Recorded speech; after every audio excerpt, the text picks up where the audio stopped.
Alors parce que la santé mentale d'un dirigeant, c'est aussi et surtout la santé mentale de l'entreprise dans son entièreté. C'est la santé mentale des salariés, des collaborateurs.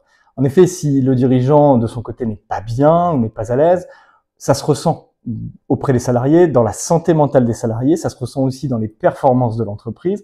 Et c'est là où la mutuelle GSMC se doit de suivre à la fois les deux, les salariés, mais bien évidemment en amont, le dirigeant de l'entreprise. Alors, à la mutuelle GSMC, on a décidé d'accompagner le dirigeant personnellement et d'accompagner également ses salariés. Précisément pour le dirigeant, on a mis en place des partenariats avec beaucoup d'acteurs de la santé et du bien-être, comme des coachs, des sociétés dans la QVCT, dans l'APA, l'activité physique adaptée aussi si besoin, ou dans les addictions. L'objectif, c'est de couvrir vraiment toutes les problématiques que va rencontrer le chef d'entreprise finalement au jour le jour, au quotidien, dans le cadre de ses activités, mais pas que, aussi dans sa famille.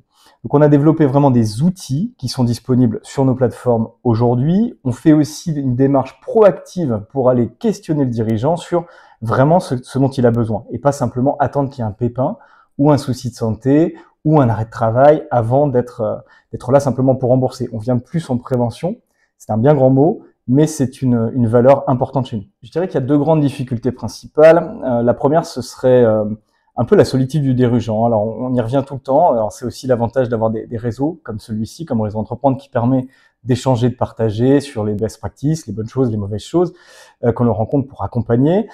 Cette solitude, elle peut aussi se combattre au travers de groupes de parole. On travaille avec des sociétés qui proposent ça à des dirigeants en dehors de leurs activités, toujours pareil. On a aussi l'autre problématique, je dirais que c'est la charge de travail qui incombe aux dirigeants et le fait de ne pas prendre du temps, assez de temps finalement pour soi. En l'occurrence, on essaie d'offrir ces petites bulles d'air, ces petits moments un peu de détente qu'on peut leur proposer en individuel, en famille ou en équipe. Aujourd'hui, c'est aussi ça un peu notre rôle dans l'assurance, dans la mutuelle, dans la santé.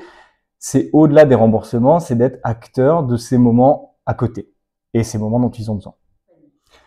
Le message que je ferais passer, finalement, il est assez simple, ce serait de dire, à partir du moment où il y a un petit moment de faiblesse, un petit moment de doute, parce que ça arrive à tout le monde, on a tous des moments de doute, c'est d'aller confronter, d'aller faire ce petit appel à l'aide. Parfois, ça peut être auprès de sa mutuelle quand on veut rester un petit peu discret. On n'est pas tous obligés d'aller voir un psychiatre ou un psychologue, mais on peut simplement, jeter une petite bouteille à la mer en disant, j'ai un petit besoin, est-ce que vous pouvez m'accompagner? Nous, c'est un peu notre rôle aussi, c'est-à-dire qu'on vient faire des audits. Je ne sais pas comment gérer mes futurs collaborateurs ou la santé de mes collaborateurs. En tant que mutuelle, on a ce rôle aussi d'accompagnement, d'audit en amont, avant en fait qu'il y ait un souci, un pépin, que ça peut être un pépin RH ou un pépin de santé mentale tout court. On est là pour ça. Il faut vraiment pas hésiter à envoyer un mail, un petit appel. Voilà, c'est facile et ça peut solutionner quand même pas mal de choses.